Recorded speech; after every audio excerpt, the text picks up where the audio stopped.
this evening's event has been created in partnership with the Muzeum Powstania Warszawskiego, the Warsaw Uprising Museum in Poland. It is my privilege now to introduce you to Aleksandra Duda, who's representing the museum tonight.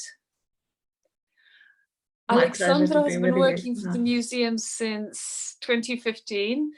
She's passionate about history, languages, and the roots of European culture. She's responsible for the English version of the social media and works as a guide at the museum, which is visited by over 600,000 people a year.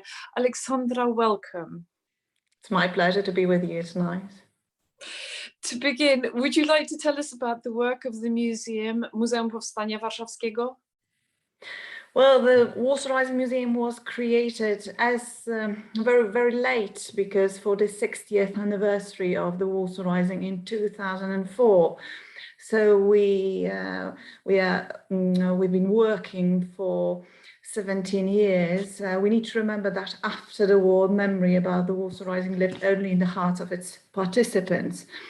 But we are happy that still so many participants of the Warsaw Rising and civilians who saw what was going on in the city of Warsaw in August and September 1944 are still with us to give their testimony, especially to the young generations, to the young people who don't feel the threat of war. They live their comfortable lives and they believe that they will proceed like this forever.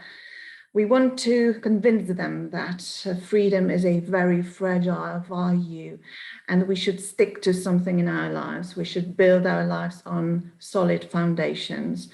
These kind of foundations that were so were shared by the participants of the Warsaw Rising, this lost generation, unfortunately. One of the most beautiful generations we have ever had in the Polish history.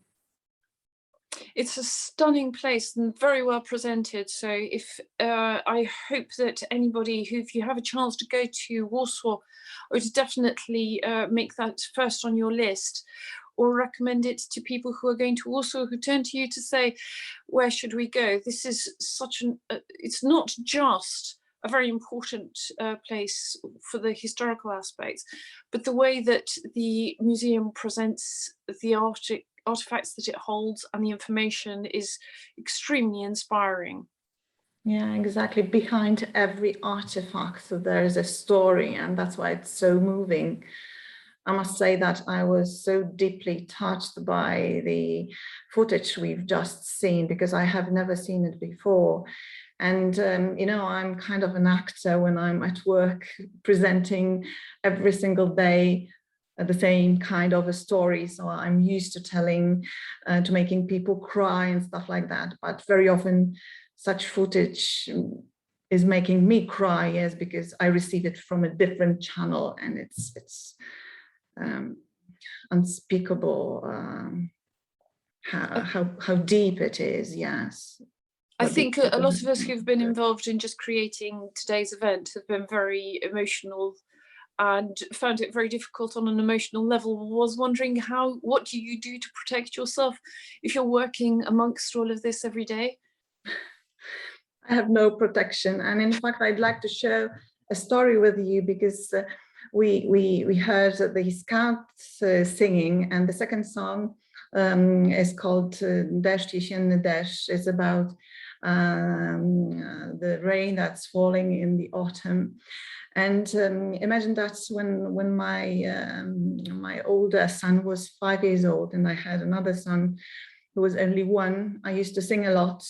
And as it is kind of a lullaby melody, I would sing it almost every single day. And this was the time when my oldest son went to the kindergarten, and they were practicing the national anthem every single day. So he knew the words of the national anthem. And imagine that on one occasion, when I was singing this song to my sons, he just stood up at attention.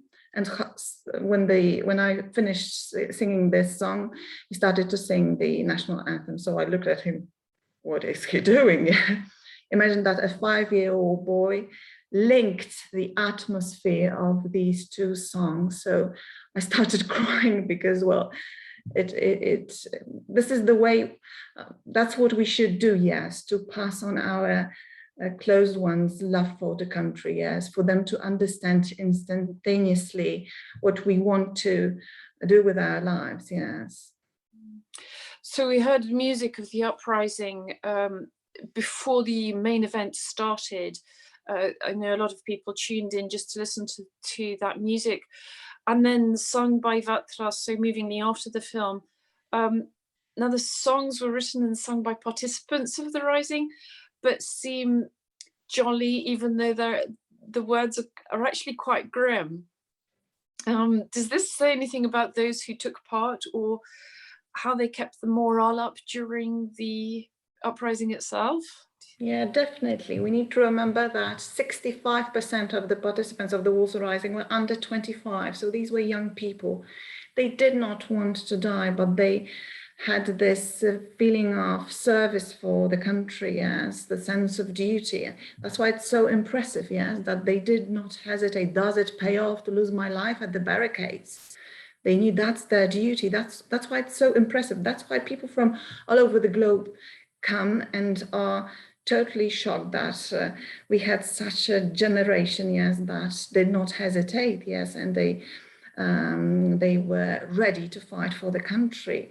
That's why it's so impressive, and I see that in the eyes of the visitors, that they are really impressed, and that's why it's fascinating to show the museum to the military man, because they feel this sense of duty in their everyday work, and well, that's this relevance. There was at the time of the uprising, there was controversy already about whether it should ever have started.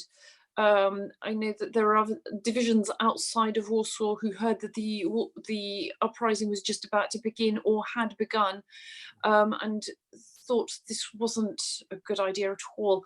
And the debate still rages to this day. In retrospect, it could be seen as total madness, or even that but the power of the Rising also seemed unstoppable. Do you think it was inevitable?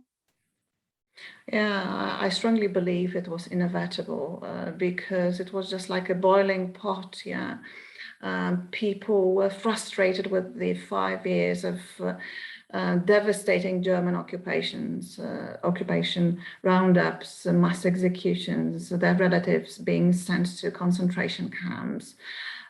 So they were fed up with Germans. They wanted to do something about it, yes, and they saw Germans retreating, yes, and being kind of weak at that moment. That's why they thought that might be a good moment to do something about it. Yeah, opponents of the Warsaw Rising always bring up to the discussion this argument that it was senseless, it was a total mistake. And they give this example that our beautiful generations of beautiful boys and girls got killed and there was no one to build a new Poland. The problem with this argument is that the new Poland was a communist Poland, yes. So those who survived were imprisoned, were killed, were hanged. If we look to the statistics, in between 1944, after the war, till 1956, in the worst period of Stalinism, 50,000 Poles got killed. So these are the numbers, yes. And during the Warsaw Rising, we had 18,000 of these beautiful boys and girls killed. So a bit less, yes, but anyway, those who survived were very often sent to prisons. So there was no alternative, according to me, although there are many people who believe the other way. And discussions will follow as long as we live, I think. And then a lot of it was, as highlighted in the film, a lot of it was down to people's belief there on the ground in Warsaw that help was at hand, that a few days, they'd have to hold out for a few days and then they would have extra help.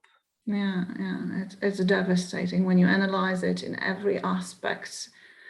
It's kind of this feeling that we were doomed, yes, at the moment. And It's absolutely devastating. But also, I'd like to bring up to this discussion the Witold Pilecki example. Yes, the man who volunteered to be sent to Auschwitz. Yes, the hell on earth. He escaped, and during the Warsaw Rising, he fought. So he was also a soldier during the Warsaw Rising. And after the war, his friends would try to convince him, please escape, because the communist authorities will catch you. But he would say always, I have to stay, because someone has to stay. We need to give testimony. And he got captured. Yes, he got killed, and still we don't know where his bones are buried. So this is one of the examples, yes, that our life is about giving testimony. Yes, and during the Warsaw Rising, they also decided to give testimony, yes, of their faith, of their bravery, of their love for their homeland. It's certainly one of the things that crystallizes now in 2021. We're still paying so much attention to what happened in 1944 in this, what is a small isolated incident within the whole context of the World War, and yet it was so iconic and so important. So what other good things do you think have ultimately come from the uprising, in your opinion? Well, it was a huge tragedy, of course, but it was a moral victory. Yes, it's impressive. I always tell to the visitors that human hatred destroyed everything.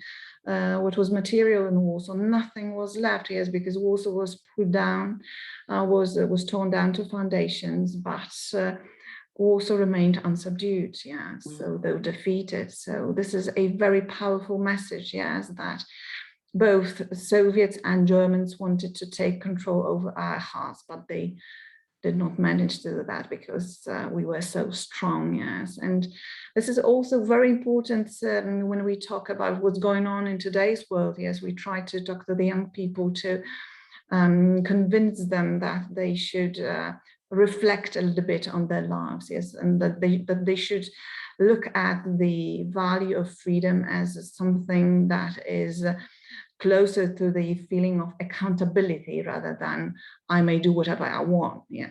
So that's the perspective we take at the Warsaw Rising Museum. In your time at the museum, you must have heard a lot of personal stories or memories from the Powstanie, the Warsaw Uprising, from veterans or family members. Before we listen to memories from our participants and later share stories in our breakout rooms, can you share with us perhaps anything that has especially moved you in your time at the museum?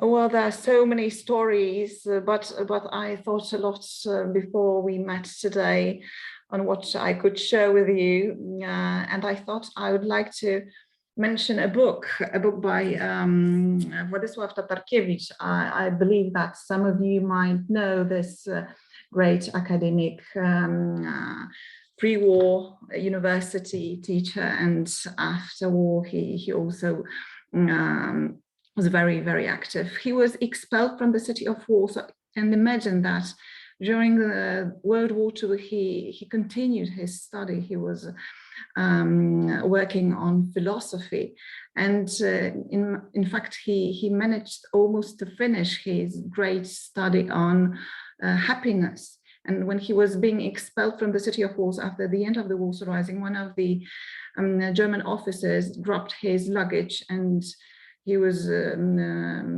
looking for different things inside, and he found his manuscript, yes, analysis on happiness, and he asked, "What is this?" So Professor Tatarkiewicz replied, "This is the analysis on happiness." And this officer replied, "There is no more Polish culture, so you won't need it," and he threw it away. He managed to take it back, yes, and after the war he published the book, and the book is fascinating, and it shows the power of human spirit, yes. Anytime I look in the eyes of people who have heart, no matter whether it's a Polish heart, whether it's a foreign heart, but they feel that there's something bigger than our human lives here. I see this very special spark in their eyes, and that we should struggle whatever adversities in our lives. And this was also very typical of the participants of the Warsaw Rising and civilians, that they knew that this is the moment they have to stand up for some values. I think that's a very valid thought for all of us to take with us on our future journeys through life. Thank you, Alexandra, and we're delighted that you'll be staying with us and chatting with our audience in the breakout rooms after the main part of the event closes. And now, ladies and gentlemen, we're going to head to some of the recollections of people that we've known or people that have been associated with Ognisko, as a prelude to what the discussions that we're going to be having in the breakout rooms. And I'd like to hand you over back to Professor Jerzy Kolankiewicz and his wife Danusia.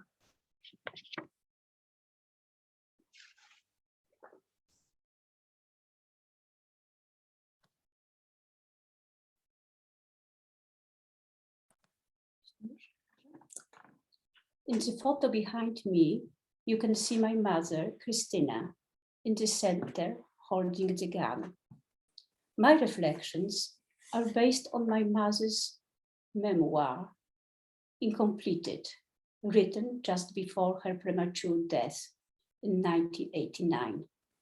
She left this brief handwritten account, which I discovered in her papers.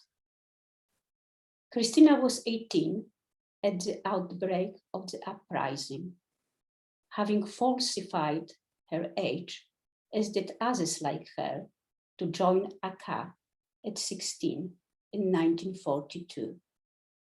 She was not known until after the war ended that her father had been murdered by the Germans on November the 11th, 1939, in Kieśnica, with 390 other prisoners. His brother had been executed at Katyn. Sacrifice, therefore, was in the family DNA, as was her stated desire to fight, to see action.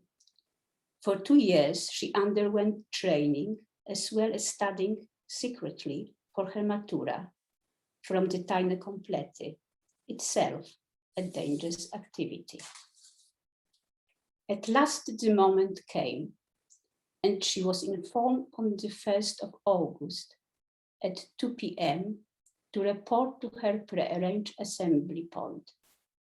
Krystyna did not make it there, having come under constant fire and having to shelter in doorways and courtyards. Eventually, she was escorted by fighters and led with others through cellars and side street to Moniuszki Street, where she met with a small group of young resistant fighters. When they learned she was a trained sanitariuszka, they asked her to stay with them for at least a few days to tend their wounds. There it was that she first engaged in firefights, having been trained in the use of small arms and also witnessed death and the murder of civilians. After a week or so, she eventually made to headquarters at Battalion Kiliński, located at the Wojciech Górski School. There, she met up with Barbara, her leader, and other women such as Lena and Marina. After some days, she volunteered to the Kompania Szturmowa, which was being formed to go to the front line. This, she admitted, was as much due to her fear of bombed buildings collapsing on her as bravery on her part. Since she wrote, "I preferred a bullet in the head." Her leader tried to persuade her not to join, saying, "Who do you think will return from there?" After assembling in the Napoleon Square post office, they were addressed by a high-ranking officer who said, "I greet you and say farewell." Indeed, this was a goodbye to many.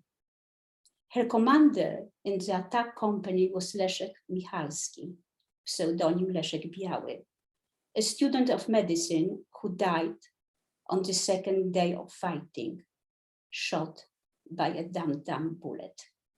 They buried him in the courtyard with full military honors.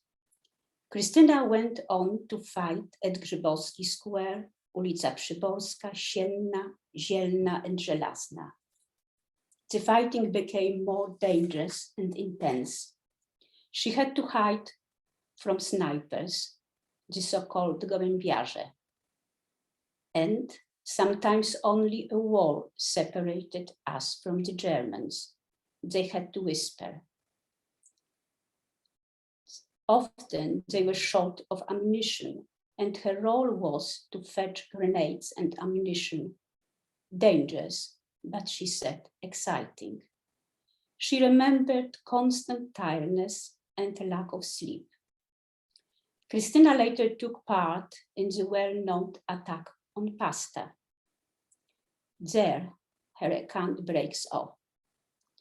After the uprising ended, Krystyna was able to escape with civilians to Borbinowo, where she joined her family. Exhausted, swollen, ultra-ridden, she said to them, "It was all worth it, so that I could sing hymn narodowy in church."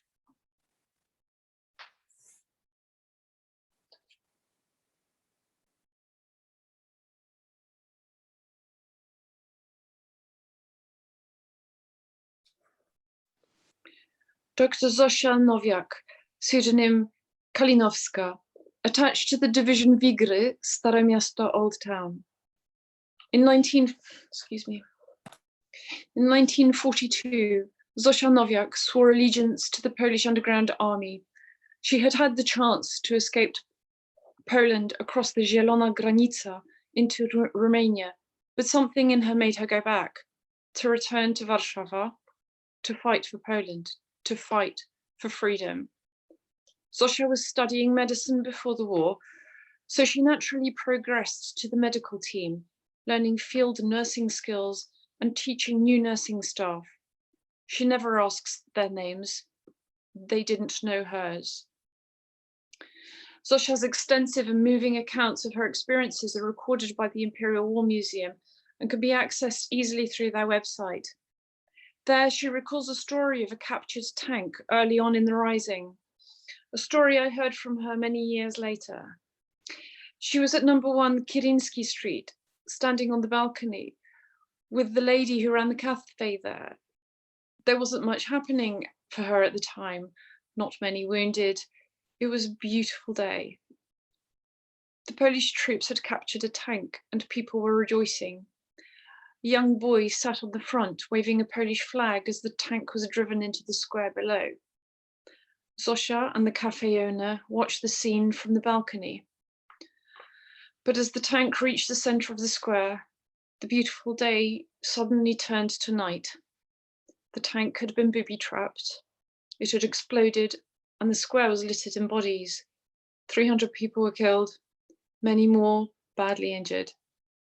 Zosia says, "I was standing next to the woman. I must have gone back a bit just before the explosion. Nothing was left of the cafe owner. You lived by accident," she said. "You never admitted that you were afraid." Dr. Zosia Nowiak survived being incarcerated in a concentration camp after the capitulation. She moved to England, where she worked as a GP and was well known in the Polish community in London.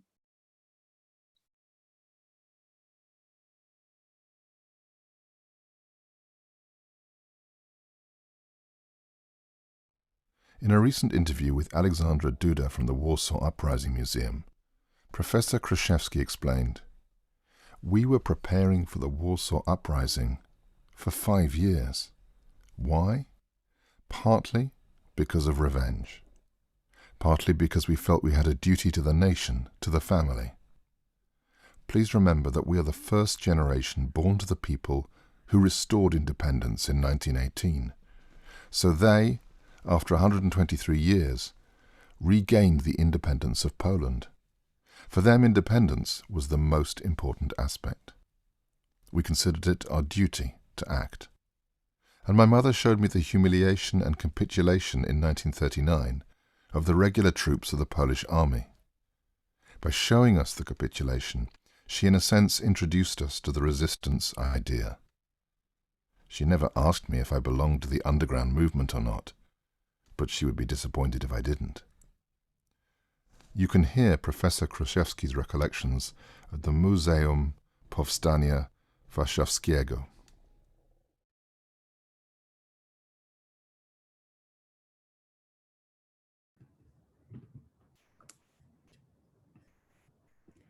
Anastasia Ipatów-Kowalczyk, pseudonym Wichura, served in the underground army as a łączniczka, a courier.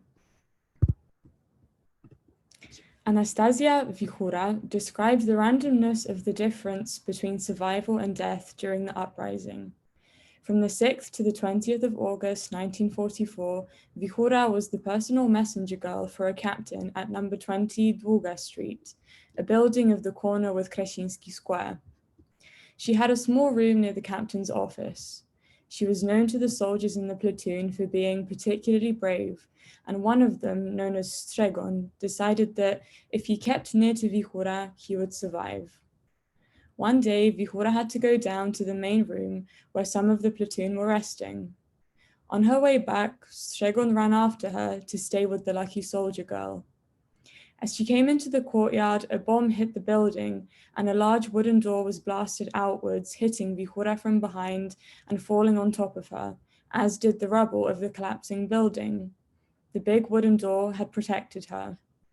Strzegon was also covered in rubble, but because he had run after her, he too survived. Everyone else in the building perished. His belief in Wichura had indeed saved his life. Anastasia died at the close of 2020, just short of her 100th birthday in Birmingham, in England.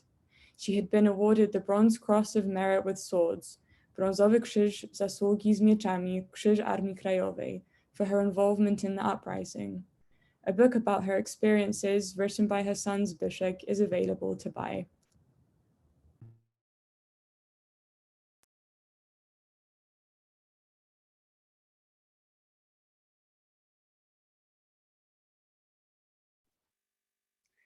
Jan Antoni Radajewski-Rakowicz just turned around 19 at the time of Powstanie Warszawskie and fought in Stare Miasto in Śródmieście. He was part of the scout battalion Wigry, and whose values of being highly motivated, self-disciplined, patriotic, and aspiring to moral standards were part of his life, and he upheld these throughout and expected others to match these standards. In the Imperial War Museum Witness Sound Archive, he stresses a key feature of the battalion was that your involvement in any attacks was entirely voluntary. Equipment and ammunition was desperately short in the old town, so this approach avoided wastage, with the munitions being shared and left at the barricades for those who came to relieve you. Shifts would last 24 hours, but at difficult times as much as 60 hours, occasionally with no access to food or medical support. Off duty, Jan would rescue the wounded, dodging crossfire and helping carry them back to medical facilities. He would spend his other time off duty productively, helping to extinguish fires. He describes how as the conditions deteriorated in the old town, he would learn how to extinguish fires without access to any water or sand. When the building the battalion was stationed in was alight, he spent the night battling a roof blaze with a few comrades by chopping down parts of the burning roof to prevent it spreading, so saving the building from destruction while his comrades slept below. He witnessed the successful capture and destruction of 3 tanks in a single attack with the use of petrol bombs. He was appalled seeing the Nazi use civilians as human shields in front of him, being instructed to dismantle barricades under fire to allow them to pass. He describes how hospitals with red crosses painted on their roofs were specifically targeted by the Luftwaffe. The battalion's most seriously sick and wounded were subsequently murdered or burnt alive in the hospital by the Nazis as they arrived. The treacherous withdrawal through the sewers was a journey he would recall, only made possible due to the expert and heroic sewer guides. Withdrawing through the Śródmieście, the devastation in the old town was complete. There was no building left taller than 1 story high. The trees were bare of leaves. The destruction was total. Out of 500 members of the battalion, 160 were killed, 180 unaccounted for, and only 133 walked into captivity.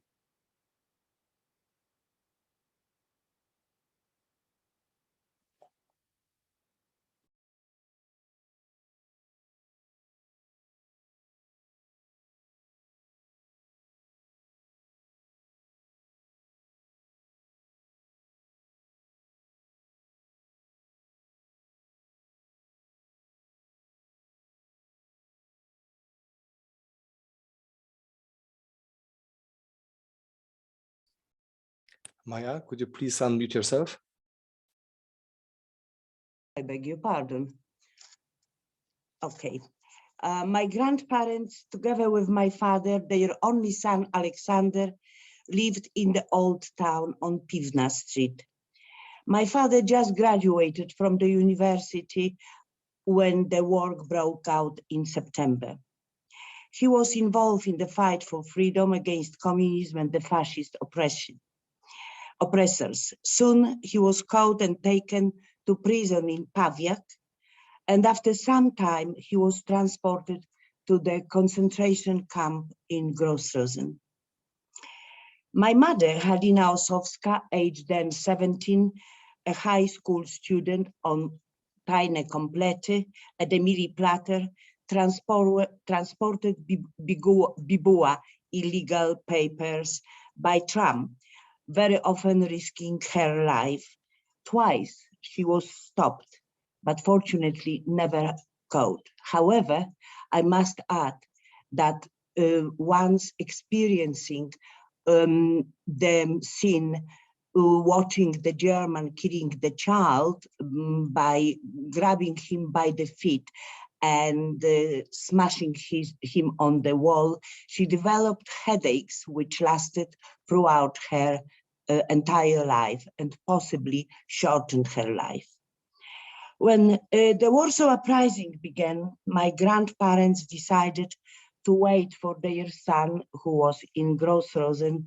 They waited in Warsaw, but after a while, despite the atrocities, Grandma insisted that she could not leave that house on Piwna Street because this is the only place where her son will find her.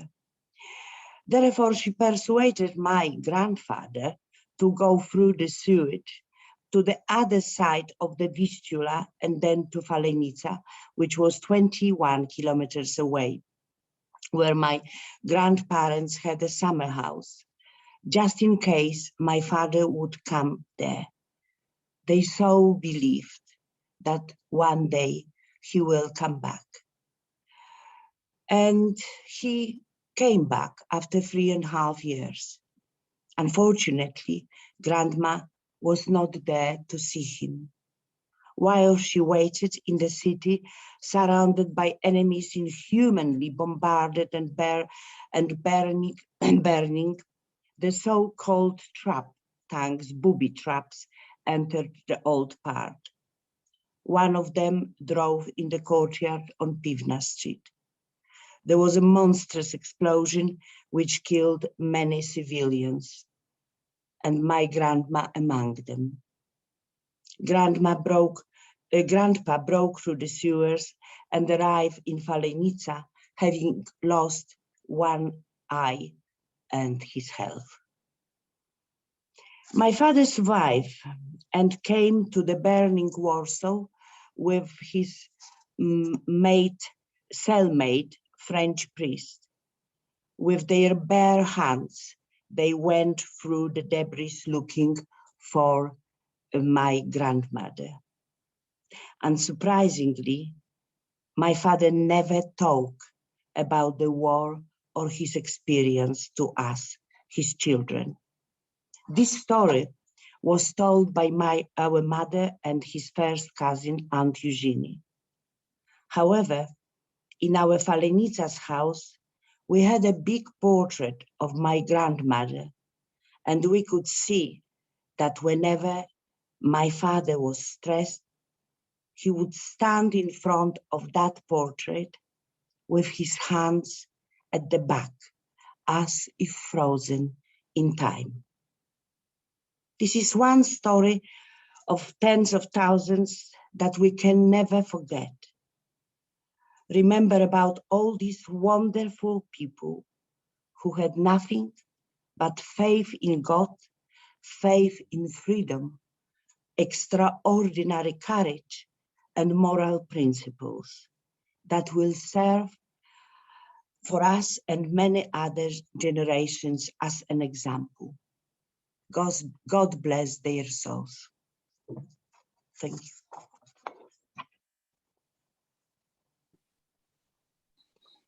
Thank you. We'll be putting all the links mentioned in today's event on our social media. So if you want to see if you can get hold of some of the books, then please keep a lookout for that. Also for the TV, from Polish television, the station, we'd like also to put that on so that you can also participate in some of the events going on there. Ladies and gentlemen, I would like to thank our team tonight. Aleksandra Duda from the Warsaw Uprising Museum. Please go and visit the museum if you ever have the opportunity. Follow them on social media. They have some amazing content. Ognisko Polskie chairman, Professor Jerzy Kolankiewicz, who's been personally very involved in this project since the beginning. Zbyszek Kowalczyk, who has been instrumental in the creation of this event. Jola Piasakowska-Jackson, who is our audio, visual and media expert. Tomasz Mahura, who is running a very impressive technical part of the event from Poland tonight. And all of the participants who have helped make tonight's event possible. I've obviously already done a lot of thank yous for the film and to Vatra.